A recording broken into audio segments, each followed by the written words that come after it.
How's everybody doing today? Today I'm going to be doing my first whiskey review of the Dalmore 12-year aged.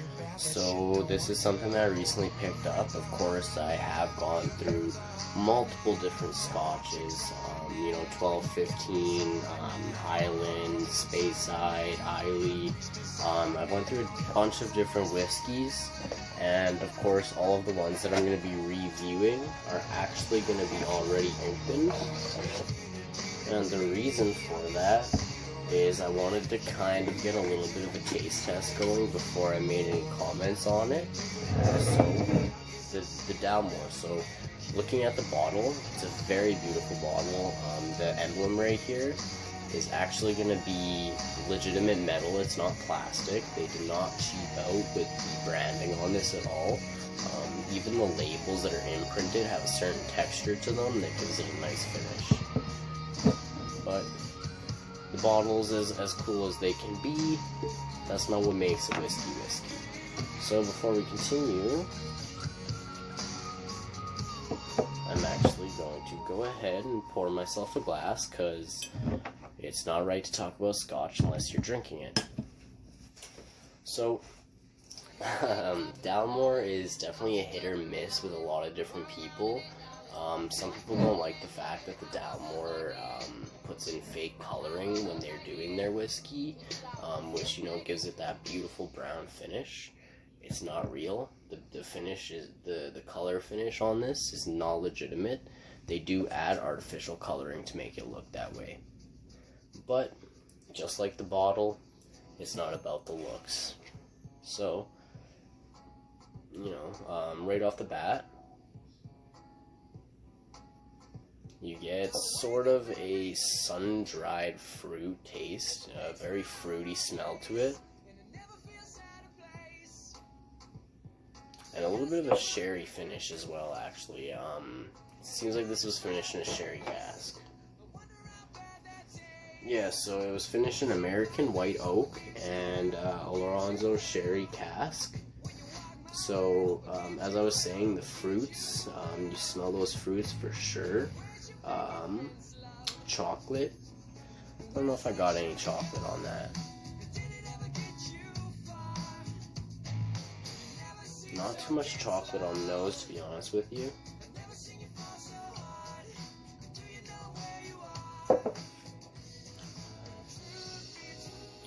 That is smooth.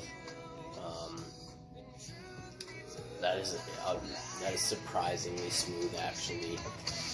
The Dalmore, you get the chocolate in the palate. In my opinion, the palate is very dynamic. You get, the sherry cask is very obvious in the palate.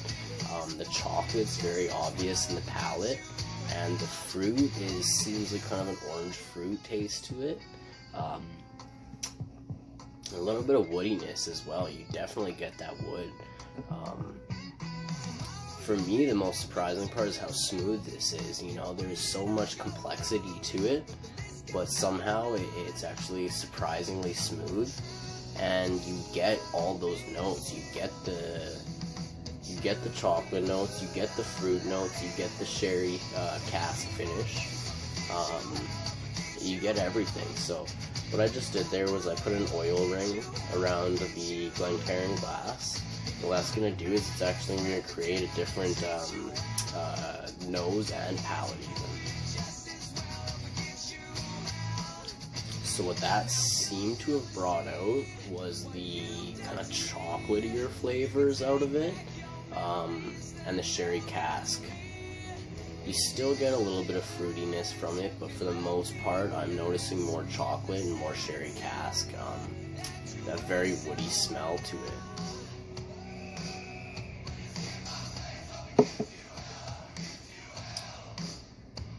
Damn, that's just a good whiskey is what that is. That's a great Scotch to drink.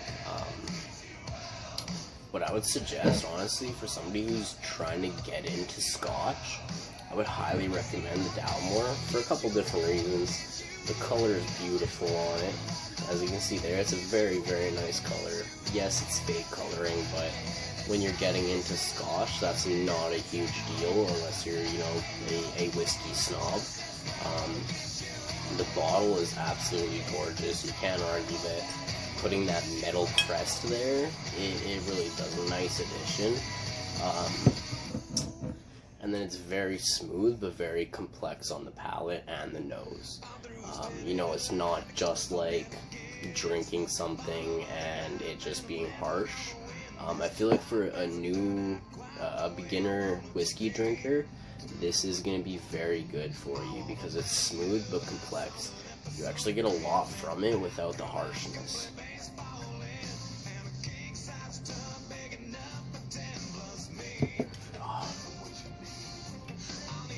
Very good. It starts off with the chocolate. You get the fruit. You get the oaky sherry finish. And then to top it off with everything, you get some spices out of it. So, very complex whiskey, very spread out. There's not really dominant flavors anywhere. You get a very good complexity of flavors on the palate and the nose.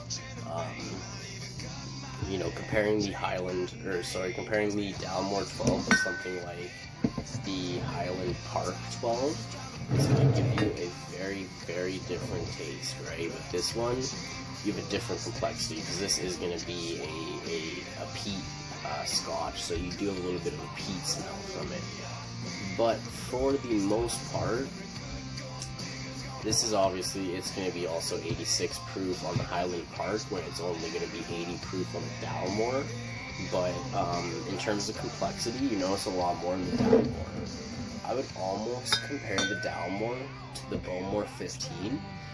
Very similar taste notes, very similar nose. The difference that I notice is obviously the peat smoke and just kind of more predominant flavors in the Bowmore 15, which is expected with that age statement, right? The Dalmore 12 is a great beginner's drink. It's great for anybody who's not really a Scotch lover, but it's also very good for Scotch lovers because you really do get everything in this bad boy. One hell of a Scotch, I'll say that much. And if you're introducing a friend to Scotch, introduce him to the Dalmore. That way he gets the full effects of whiskey drinking, of Scotch drinking, without being scared off with something like the Bowmore that I showed you. You know, somebody who doesn't drink Scotch, doesn't drink whiskey straight, they're going to kind of be scared off by the Bowmore 15.